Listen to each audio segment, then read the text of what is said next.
Hello, it's Tuesday, and we're in Acts chapter 21, starting in verse 26. Then Paul took the men. Now, what if you didn't watch yesterday's? It's real simple. Paul was in Jerusalem, and the church was still grappling with people were wondering what really is this new church thing about. So they asked Paul to follow the customs of the law in order to earn the right to be heard in Jerusalem. So they gave Paul some advice and some things to do. And so then Paul took the men, and the next day, having been purified with them, entered the temple to announce the expiration of days of purification, at which time an offering should be made for each one of them. Now, when the 7 days were almost ended, the Jews from Asia, seeing him in the temple, stirred up the whole crowd and laid hands on him.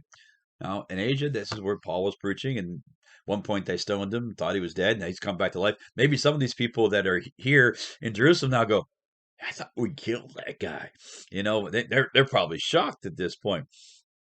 And crying out, Men of Israel, help. This is the man who teaches all men everywhere against the people of the law of this place. And furthermore, he also brought Greeks in the temple and defiled the holy place. For they had previously seen Trophimus, the Ephesian, with him in the city, whom they supposed that Paul brought into the temple. So they're saying, this is the guy who stirs everybody up. Now, once again, they're saying he teaches everything contrary, but they don't have any evidence to it. And that's why Paul is going through this purification process to say, hey, you know what? I raised a Jew. Still, I am a Jew. I happen to be a Christian now, but Jesus was Jewish and he taught Christianity and stuff. But he's trying to win. He's doing everything he needs to win the right to be heard, and this is irritating them. And so then they bring up Trump up charges. Well, one of those people he brought to the temple, he wasn't Jewish and should have been in that place of the temple. And in the temple, you had different parts of the temple. You had the court of the Gentiles where they could be, and then you had the different inner courts where then all the Jewish people could go all the way up to the holy holies where the high priest would enter in. And but they're like, you brought people where they shouldn't be and all this, and he's like, no, I didn't do that, but they're trying to do that. They're going to try to find ways to trump up things even today, and we just need to live a holy life and let our life speak for itself. And because people they're going to turn. We live in the world of social media where people make things up that aren't true all the time. There's I would bet that there's probably 80% of what you find on social media is not is at best a half truth. Now here's the thing: a half truth is a whole lie. If you have the truth and you change any part of it, you turn it into a lie. When people talk about people and they're like they want to run them down and they did this, but then they add one little piece of the story. Well, guess what? Just by that one little piece of the story, you just invalidate it. But you know what? People don't research it, don't check it out, and they just believe everybody. And lies just go crazy. But we need to live a life and say, hey, look at my life, see how it actually is. So, verse 30, and all the city was disturbed, and the people ran together, seized Paul, and dragged him out of the temple, and immediately the doors were shut. Now, as they were seeking to kill him, and this is how I think it's why some of the Jews who thought to kill him while he was in Asia were like, oh, we thought we killed him before. We're going to make sure we get the job done now. News come to the commander of the garrison that all Jerusalem was in an uproar. And he immediately took soldiers and centurions and ran down to them. And when they saw the commander and the soldiers, they stopped beating Paul. Why? Because, now think about it. If they were in the right, why would they stop? But no, the authorities are here. It's like, well we got to stop doing this. We don't want to get in trouble ourselves. And the fact that if they really were in the righteous right that they thought they were in, why not just go ahead and do it? It's kind of like when they took Jesus to Pilate and said to Pilate, we this man deserves death, but we're not allowed to kill him. And that's an absolute lie. And how do we know that? Remember back in the beginning of our study in Acts, you had Stephen in chapter 7. What did they do? They stoned him to death, right? Obviously, they killed him. They thought a few chapters ago that they had killed Paul and Lystra, right? By stoning him. Well, obviously they have the power to kill whoever they want to do, so they were lying to Pilate, saying we can't kill this guy. Oh, sure they could have.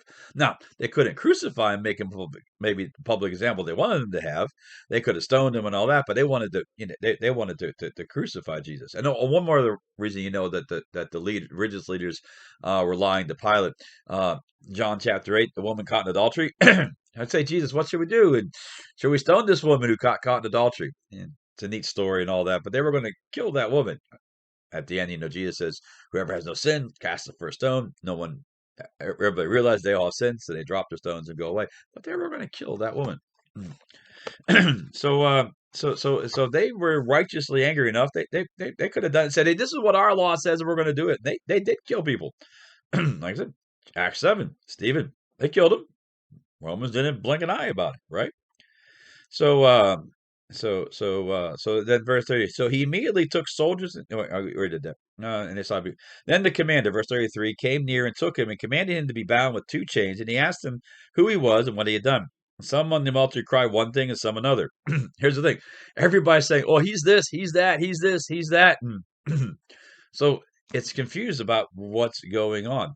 Here's the thing. When people come against you and they can't even get their story straight, a light bulb should go on in somebody who's watching the crowd. If no one gets their story straight, there must be something about this guy. Everybody's trying desperately hard to make this guy look bad. When that happens, you got somebody around who's watching who you can reach Jesus through by weathering that storm and knowing that, hey, first of all, God's got you. Second of all, the devil does a great job of tripping over his own 2 feet all the time. And so when he could not ascertain the truth because of the tumult, he commanded him to be taken to the barracks. When he reached the stairs, he had to be carried by the soldiers because of the violence of the mob.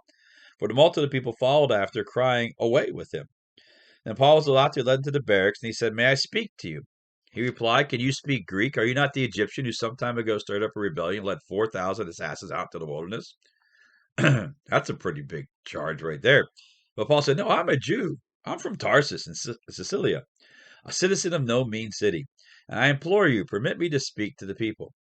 So when he given him permission, Paul stood on the stairs, motion was handed to the people, and when he had a great silence, he spoke to them in the Hebrew language, saying, and we'll get to that tomorrow in chapter 22. But you know what, Paul, all this happening, he says, you know what? I want to talk to these people. Paul realizes, hey, the authorities came here. I kind of got some protection right now. Hey, could I talk to the people? And he used that to have a platform to do it. Sometimes when things happen to us, we think, oh, but you know what? There can be a moment in the midst of the storm where the gospel can be shed in an amazing way. Look for those moments in time and see if God doesn't do something amazing. Well, have a great day. We'll see you tomorrow. Remember, Jesus loves you. I love you, and you're absolutely amazing. Oh, sorry, wrong word. Awesome. You're absolutely awesome. I got amazing on the brain. Remember, Jesus loves you. I love you, and you are awesome.